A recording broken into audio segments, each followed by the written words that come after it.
Hey guys, how's it going? Laura with Garden Answer. Today I want to give you 4 really easy steps on how you can plan your vegetable garden. Step number 1 is to pick the perfect spot.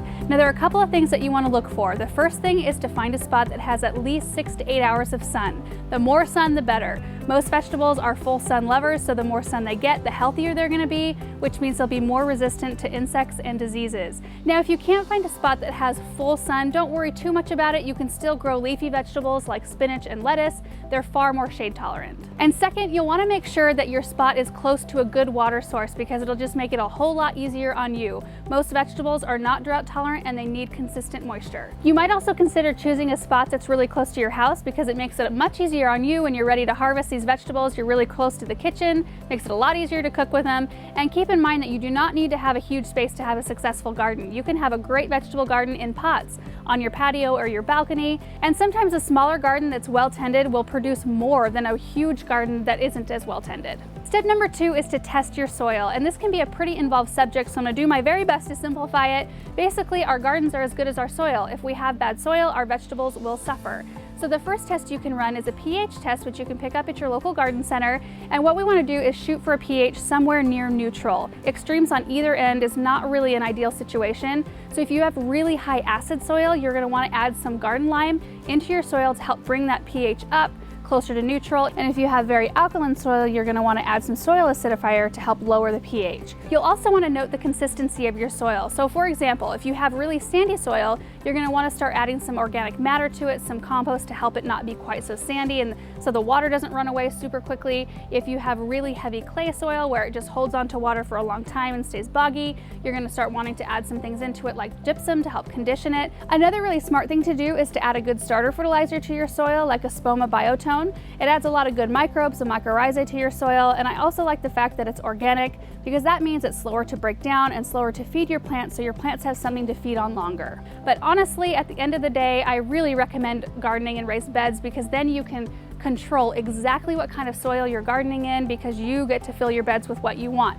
And a lot of garden centers sell pre-mixed like raised bed soil mixes, and that's actually what I did. Step number 3 is to decide what you want to plant, and this is the very best and fun part to me. I'd encourage you guys to stick with the basics, start small, especially if you're a beginner gardener, and grow things that your family will actually eat. I know it's easy to get carried away. I've been there. We're at the garden center looking at all the seeds and the vegetable starts, and we want to plant all the things, but in reality, most of us don't have time to take care of a garden like that. So I'd stick with the staples and maybe add in 1 or 2 different and new things every year. Keep in mind that some type of crops like tomatoes and peppers will produce for a really long time throughout the season, and then other types of crops like corn and carrots will only produce once. So that might make a difference as to how much space you plan for each type of crop. Step number 4 is to plan your layout, and there's 2 basic approaches to this. There's planting in rows and there's planting more intensively like square foot gardening. So the benefits of planting in rows is that it's a lot easier to maintain as far as weeds go because there's a lot more space to get hand tools and sometimes small equipment like small tillers in there to help maintain those weeds and take care of them. The downside is that it takes up a pretty good sized area because of all the space in between each row. So if space is in short supply for you, gardening intensively or square foot gardening might be a better option. Intensive gardening is where you plant your crops a lot thicker, usually in a band from about 1 to 4 feet wide, and the row can be as long as you want it to be. Square foot gardening is much the same concept, except you break your space up into 1 foot squares, oftentimes alternating what crops are in each one of the squares.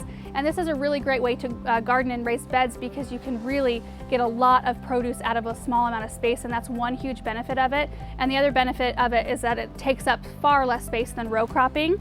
The con is that the crops are so tightly planted that you do have to hand weed. And one last tip, if you're gardening in raised beds or intensive gardening, you want to make sure that the width of the area is a comfortable distance for you.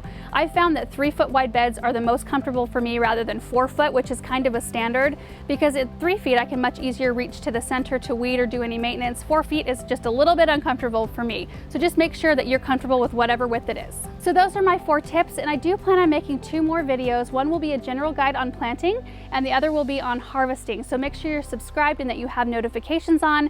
Thank you guys so much for watching this video, and we will see you in the next one. Bye.